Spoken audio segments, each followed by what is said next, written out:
No one knew what was inside the hole.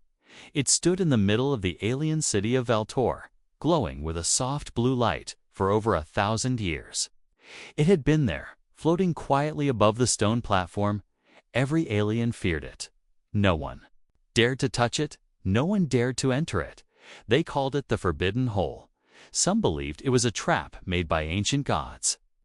Others believed it was a door to another world. But all agreed on one thing: whoever stepped into it would never return, and they were right. 7 aliens had entered. 7 had disappeared. Not even dust was left behind. No sound, no signal, no trace. Just gone. So they left it alone. Guards were posted around it. Signs were put up. Do not approach. Danger, death. The story was passed on from generation to generation until one day a human arrived. His name was Commander Jacob Reeve, a tall man with brown hair, old scars, and quiet eyes. He wasn't the loud kind. He just listened, walked, and watched. He came with the Earth Peace Corps, a group trying to bring unity among alien species. He wasn't a hero. He wasn't rich. He wasn't famous, but something in him didn't care about fear. He arrived at Valtor, saw the glowing hole, and asked, "What's that?" The alien guide laughed nervously. That's death, human." The guide said, "Don't go near it." But Jacob kept looking at it. He stepped closer. The guard shouted, "Stop. Back away." But he didn't. Nearby stood a young alien girl named Rhea. She was different from the others. Her skin was pale blue, and her eyes were filled with curiosity, not fear. She didn't shout like the others. She just watched and whispered, "Is he really going to jump?" Jacob stood in front of the hole. It hummed quietly. It wasn't loud or angry. It almost felt calm. He looked back once at the crowd, then at Rhea. She didn't say anything, just nodded. And then, without a word, Jacob closed his eyes and jumped in. Gasps filled the air. The hole glowed brighter for a second. Then it returned to normal. Jacob was gone, just like the others. Chaos broke out. Guards ran forward, scanning for signs. Rhea stepped closer, heart pounding. The aliens screamed, "He's dead. Another fool. Humans are mad." But Rhea wasn't so sure. There was something different this time. When the other aliens had entered the hole, it had turned red. But when Jacob jumped, it had turned golden just for a moment. She saw it. She knew she saw it. That night, the Alien Council met. Some wanted to close the area forever. Others wanted to destroy the hole using high-level weapons. But one elder said, "No. Let it stay. It is part of our history." But Rhea couldn't sleep. She kept thinking about Jacob, the way he looked so calm, the way the hole changed color. Why did it glow gold? Why did he jump? And most importantly, what if he wasn't dead? She opened her computer and searched old records, ancient texts, forgotten files, dusty data. One phrase kept showing again and again: "Only the species of risk may pass."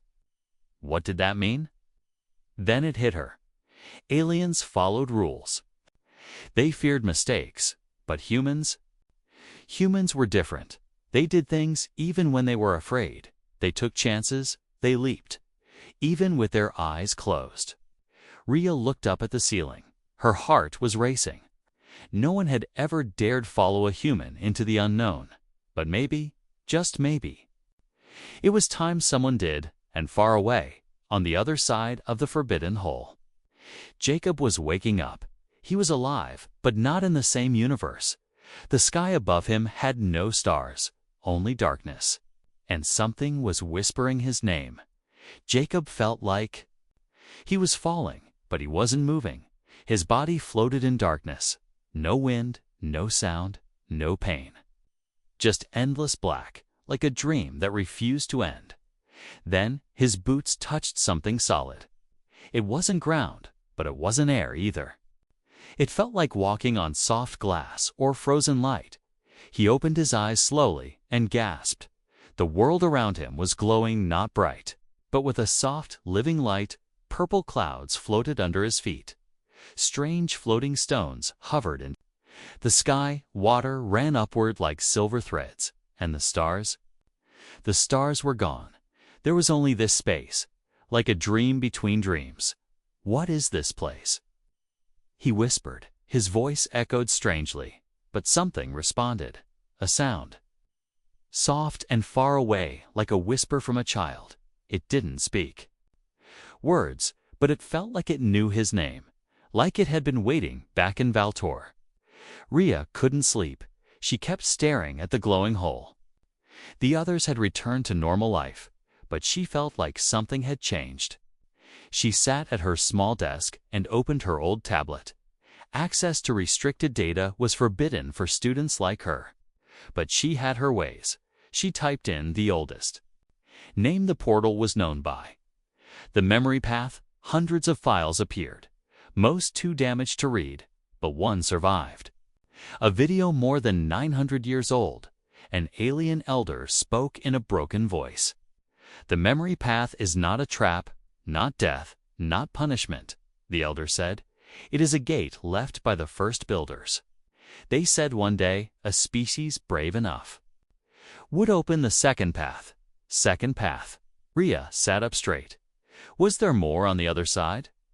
She remembered how the hole glowed gold when Jacob jumped. No one else had seen it, only her. Maybe that meant something. Maybe. TV, it meant he survived.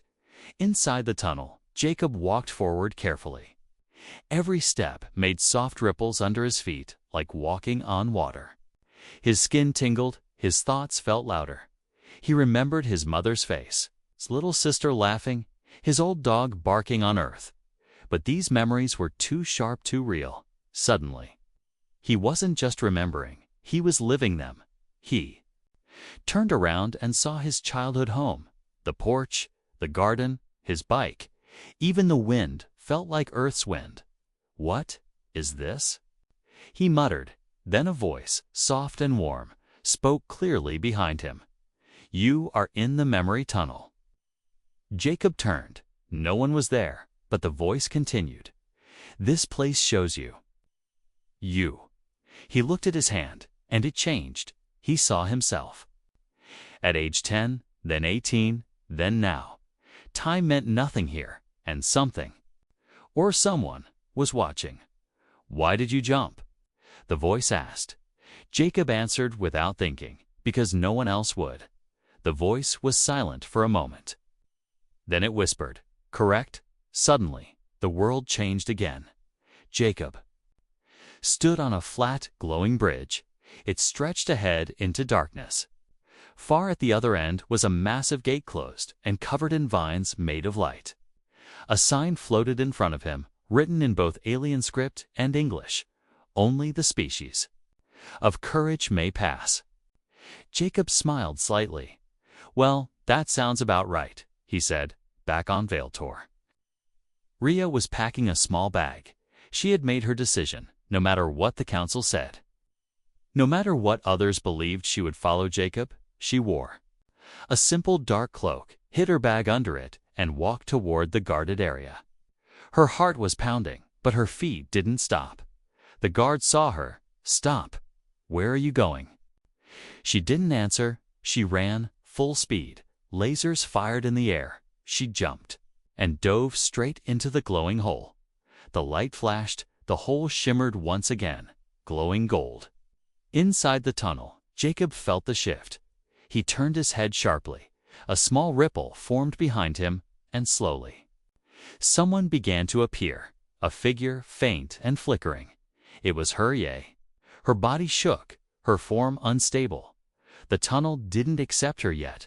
She wasn't human. She wasn't ready. Jacob ran toward her. He grabbed her hand. The moment he did, the tunnel calmed. Her body became clear. She gasped, falling into his arms. You followed me, he said. Rhea nodded weakly. I had to, she whispered. And then the tunnel spoke again. Two lights, one gold, one silver shinned. Above them, and the gate in the distance slowly began to open. Jacob helped Rhea sit on the glowing bridge. She was breathing heavily, her skin glowing faintly under the strange light of the tunnel.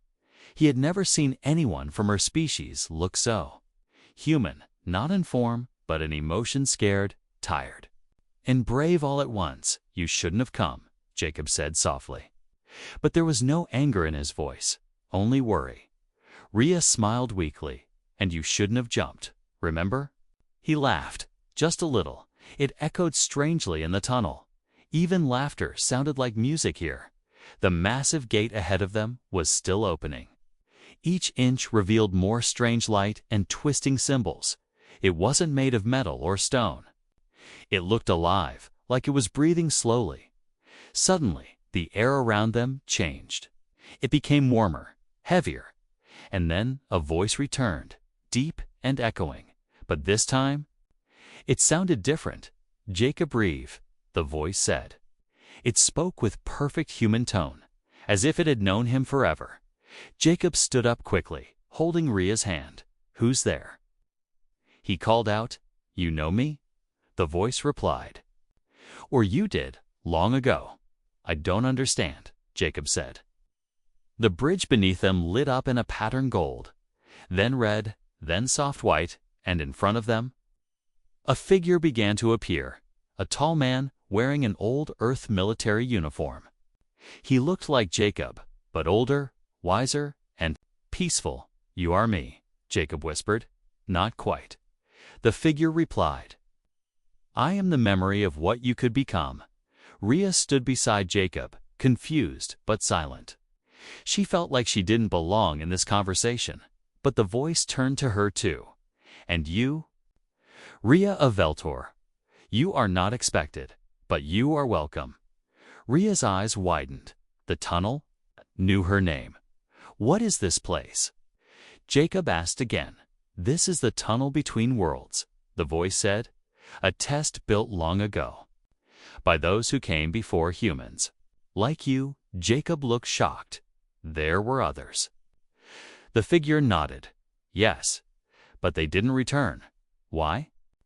Jacob asked. "Because they chose not to," the voice answered. "They became part of something greater. They stayed behind to guard the door for the next." Jacob's voice shook. "So, am I supposed to stay too?" The figure didn't answer right away. Instead, it showed him something. The air around them shifted again. Suddenly, Jacob was standing in a war zone. Not real, but perfectly real to the senses. Explosions, smoke, screams. He saw himself as a soldier running through chaos, carrying a wounded child. Rhea watched, frozen, as Jacob stepped into his own memory. She saw him kneel, bleeding, shielding the child. Then the scene changed. He was older, alone, drinking in a dark room. A letter from someone named Laura was torn in pieces. Another life lost, another mistake. Then the scene faded. They were back on the bridge. Jacob was silent, breathing heavily. "These are your memories," the figure said. "Your pain, your truth, but also your strength. Why are you showing me this?" Jacob asked. "Because this tunnel doesn't care about power," the voice said. "It looks for honesty, courage, and the will to face the past." Jacob stood still and then nodded, slowly. "I'm not perfect," he said, "but I don't run anymore." The figure smiled and began to fade. "You're ready," it said. "The gate will let you through." Then it turned to Rhea. "You are not like him, but you followed. You felt fear and still stepped forward." Rhea's voice. It was soft. "I just didn't want him to be alone." The tunnel pulsed gently. "And so, you are worthy too." The massive gate opened fully. A blinding light shone through, warm, peaceful, and endless. But just before Jacob stepped forward, the voice spoke one final time. "What you find beyond this gate is not a reward. It warned, it is a choice. And once you choose, you cannot return the same." Jacob turned to Rhea. You sure? She nodded. I'm with you. Together, they walked forward, hand in hand through the gate, into the unknown, and as they vanished into the light, the tunnel whispered quietly. The leap continues. The light faded slowly. Jacob blinked as the world around him began to take shape. Gone was the glowing bridge. Gone was the voice. Now, he stood on something solid, real, cold, and silent. He looked down. The ground was smooth like stone, but warm like skin. Strange blue trees swayed around him, even though there was no wind above. The sky was neither day nor night. It shimmered in waves of color like oil over water. Behind him, Rhea appeared. She gasped and nearly fell, but Jacob caught her. You okay? He asked. She nodded slowly. Where are we now? Jacob didn't answer because he wasn't sure he had jumped through a hole, walked a bridge made of memory, spoken to a version of himself, and now he stood on a world that had no name. A voice echoed faintly, different this time, a soft, childlike whisper. You are in the heart. Rhea turned quickly. Did you hear that? Jacob nodded. It's not in our ears, he said. It's in our minds. They began walking through the alien forest. The trees hummed gently when they passed, not with sound, but with feeling. Rhea touched one, and memories of her childhood flooded her thoughts, the smell of her mother's kitchen, the laughter of her younger brother. She pulled her hand away, gasping. These trees. They remember, she whispered. Jacob stopped beside a pond, its surface perfectly still. He knelt and looked in. But instead of his reflection, he saw Earth cities, mountains, oceans, and then people. But they were not strangers. They were him, versions of Jacob that could have existed. A father, a scientist, a criminal, a king. All staring back at him, silently. This place, he said slowly, it's not just a world. It's a mirror. They kept walking deeper into the glowing woods. Shapes moved between the trees. Not animals, not people, just shadows, watching, waiting. Then they found it, a giant tree in the center of the forest. Its trunk was black. Like the night sky, its leaves glowed like stars. It was massive, taller than a mountain, and at its base sat a small stone. With words written in many languages, Jacob stepped closer and read the earth script. Sit, and the heart will listen. He looked at Rhea, then slowly sat on the stone. She sat beside him. Everything around them went quiet. And then the ground trembled slightly. The tree opened, not with sound, but with light. And inside the light, something stepped out. It wasn't a creature, not a robot, not a ghost. It was energy, shaped like a woman. With no face, no color, just glowing. Form, I am the root, it said. The keeper of those who leap. Jacob stood up slowly. Who made this place? The root tilted her head. You did. Rhea frowned. He didn't. He's never been here before. The root nodded. Gently. Not him alone, she said. Humans. Long ago, before records, before stars, left pieces of themselves behind, in this place. Why? Jacob asked. To find others, the root said. Others who carry the same spark. Not of blood, but of spirit. The courage to leap without.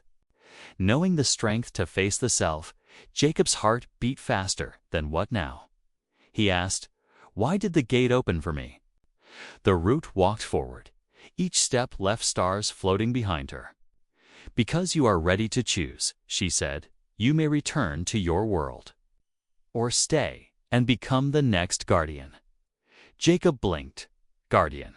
Yes, she replied. To watch the tunnel, to guide the next who dares to leap. Rhea looked at him, her eyes full of questions. But she didn't speak. She let Jacob decide. He stepped forward. What happens if I go back? You forget this place, the root said. You live. But unchanged, Jacob looked at Rhea, then back at the glowing woman. And if I stay, you become part of the heart, the root said. You become the voice that guides the...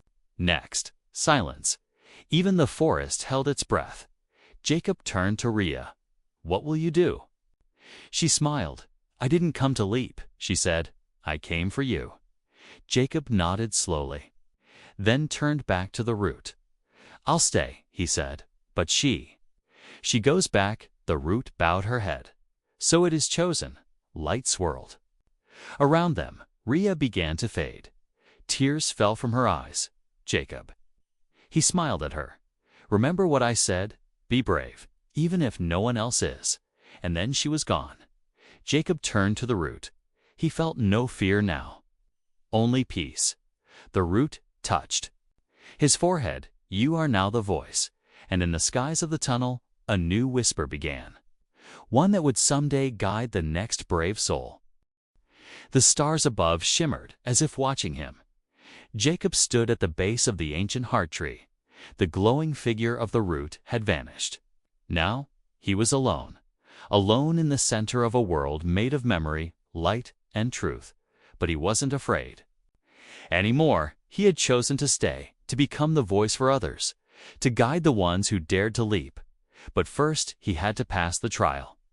The ground beneath his feet began to glow. Rings of energy formed around him, lifting him off the surface. The forest, the tree, everything faded away, and when he opened his eyes, he was no longer in that world. He stood inside a black void. No stars, no sky, only a single floating path made of white light. It stretched forward endlessly. Then he heard it, the deep sound of footsteps. But they weren't his. He turned and froze. Behind him stood himself. But this Jacob was younger, thinner, more nervous, wearing an Earth military uniform. Holding a rifle in his hands, his eyes were filled with fear. This was the Jacob from his very first mission. The young version raised his rifle. You don't belong here, he said. Jacob stepped forward calmly. I am you, he replied. The young one shook his head. No, you're what I could have been, what I was too scared to become. Jacob didn't fight, he just listened. You blamed yourself for everything, he said, for the child who didn't survive, for the mission that failed, for the girl who left. The young Jacob's hands trembled. I didn't know what to do, he whispered. I still don't. Jacob stepped forward and placed his hand on the young soldier's shoulder. It's okay, he said. Fear doesn't make us weak. Hiding from it does. The younger version slowly faded into dust, and the white path beneath his feet changed. It cracked, shifted, and formed a new road, one filled with broken glass and flame. Jacob kept walking. His boots crushed memories with each step. He saw moments from his past, his mother's funeral, a letter he never opened, a battle he barely survived. Each memory pulled at him, tried to make him stop, but he kept moving. Not fast, not fearless, just forward. Then the path ended. And before him stood a wall massive, black, and smooth like stone. Words were carved into it in glowing gold. The final door is locked from the inside. Jacob stepped closer. He placed his hand on the wall. It didn't open. Instead, it showed him Rhea. She stood alone on Valtor, looking up at the sky. Her people called her foolish. But she never stopped believing in him, Jacob whispered. Her name, and the wall whispered back. She followed. Not because she believed in the place, but because she believed in you. Then another image appeared, Rhea holding a child.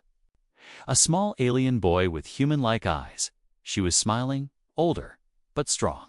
Teaching the child about the stars, Jacob gasped. What is this? The wall responded. It is a future, one of many, a path not yet chosen. Tears filled his eyes. She remembers me. Yes, the wall said. She tells the story of the human who leaped, and who loved without needing to stay. Jacob stepped back. The wall faded, and in its place appeared a small door made of light. It opened slowly. Beyond it stood a Great space, filled with stars, planets, and glowing bridges to other worlds. And in the center, a new tree began to grow, smaller than the first, but alive with energy. Jacob stepped through. The trial of the brave was over, and now? He was the guardian, his voice, his memories. His pain all would guide the next who dared to leap somewhere far away. A new soul would one day stand before the forbidden hole and wonder what waited beyond. And in that moment, a whisper would call to them, not with fear, but with hope.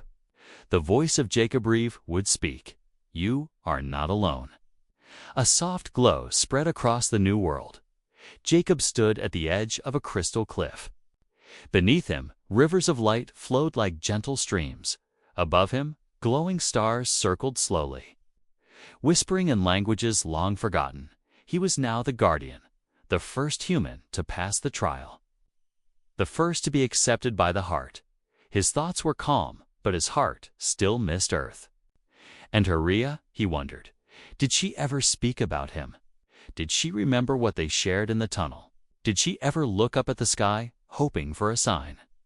As if answering him, the tree beside him pulsed with warm light. It had grown taller. In just days, its roots now spread across the glowing ground.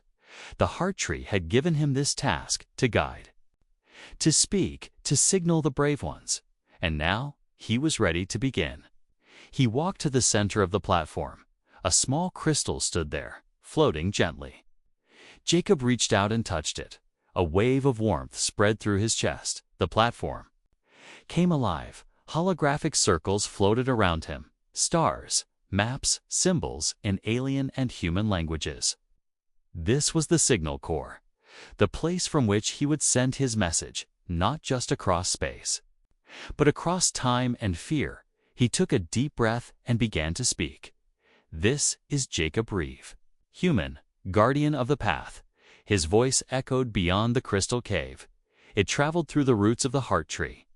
It soared beyond the glowing clouds, across the skies of the memory world, and into the forbidden hole, back on Valtor. In a quiet room lined with old books and dusty maps, Rhea sat alone. Her eyes stared at a drawing she had made, a human and an alien standing hand in hand. She touched it gently. Everyone had moved on. The portal was still feared, still guarded, but she hadn't forgotten. Not Jacob, not his smile, not his words. Be brave, even if no one else is. She closed her eyes and whispered, "I wish I could hear you again." And then the air shimmered. A faint hum vibrated through the room. Her tablet, which had been silent for months, lit up. Words appeared on the screen slowly, one by one. This is Jacob Reeve, human, guardian of the path. Rhea's eyes filled with tears. She dropped the tablet, ran outside. The sky above the portal had changed. A golden beam now floated upward from the hole, reaching into space. A message, a signal, a proof. The aliens gathered, whispering in fear, but Rhea stood tall. "He's alive," she said. "He made it." And for the first time in 1,000 years, the forbidden hole was no longer seen as death. It was seen as a door, back in the heart world. Jacob smiled. He could see her. Through the crystal vision, he saw her smile, saw her lips move. Though he couldn't hear the words, he knew what she said. "I believe you." More lights appeared in the sky above him, each one a signal coming back from other places, other galaxies, other people, aliens, humans, species unknown, all watching, all listening, all hearing the voice of the human who leaped. Jacob walked to the edge of the cliff again. He watched the stars begin to blink in rhythm like a heartbeat. One after another, the message spread. There is a way forward. You are not alone. And in places far, far away, where fear had closed minds and silence ruled, hope began to grow. A young alien girl on a desert planet looked up. A scientist on a frozen moon froze mid-sentence. A warlord paused, touched his chest, and remembered something he had forgotten, something called bravery. Jacob Reeve had become more than a man. He had become a signal, a whisper through darkness, a guidepost in the unknown, a light in the memory of the galaxy, and the heart tree beside him whispered, "Gently, the first has spoken. More will follow." Time passed differently inside the heart world. For Jacob Reeve, it felt like weeks, maybe months. But on the outside, years had gone by. He stood at the top of the glowing cliff once more. The heart tree had grown vast and tall. Its roots stretched across the crystal landscape like rivers. Above it, the sky now pulsed with soft golden lights, each one a message, each one a reply. Others had started to leap, not just humans, aliens too. Curious ones, broken ones, brave ones, and one by one they arrived, passing through the tunnel, facing their trials, changing. Jacob wasn't alone anymore, but he was still the first, the one who made the choice when no one else did. And that meant something deeper than he ever imagined. The root returned often, its glowing form now calm, almost motherly. "You have changed the rhythm," she told him one day. "You have restored the courage that once shaped stars." Jacob looked up at the sky. "But why me?" he asked softly. "I wasn't special." The root touched the tree gently. "You were willing to leap, willing to lose. And that was enough." On Valtor, a new monument stood beside the once feared portal. It wasn't a statue of a warrior. It was a simple platform with one word carved into it. Hope. Rhea had become a voice too. Not inside the tunnel, but outside it. She spoke to councils, to students, to doubters, telling them the human story, the story of a man who jumped with eyes closed and came back as light. Then, one clear morning, something new happened. Jacob heard a pulse in the heart tree, a rhythm he hadn't felt before. It wasn't a message. It wasn't a warning. It was a call. He followed the light down to the base of the tree.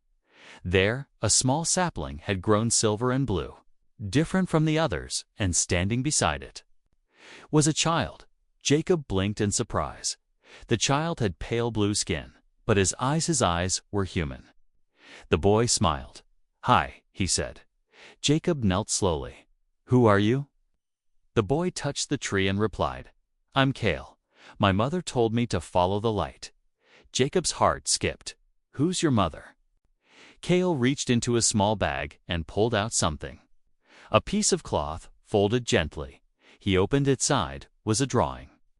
A human man and an alien woman standing side by side, holding a baby. The names were written at the bottom: Jacob, Rhea, and Kale.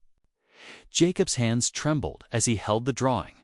"She remembered me," he whispered. Kale nodded. She said, "When you're ready, leap like your father did." Tears filled Jacob's eyes.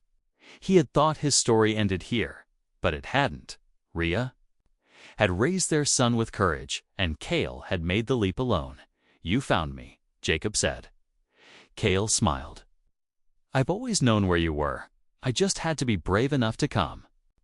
The heart tree shimmered with soft light. A circle of leaves surrounded the boy and his father, and in the distance, more lights began to appear, more paths, more bridges, more leaps. Jacob stood tall again, with Kale beside him. The world no longer felt like a prison of duty. Now, it felt like a home. He turned to the sky and whispered, "It's time to open the way." Not just for the brave, but for everyone. He walked to the signal corps with Kale at his side. And this time, his voice was stronger. "This is Jacob Reeve, and this is Kale. Our message is simply, are not alone, you are not broken. The leap is not the end. It is the beginning from 1,000 worlds, eyes lifted, from ships, from caves, from palaces and refugee camps. People heard his voice, and the forbidden hole became something else. Something sacred, something healing.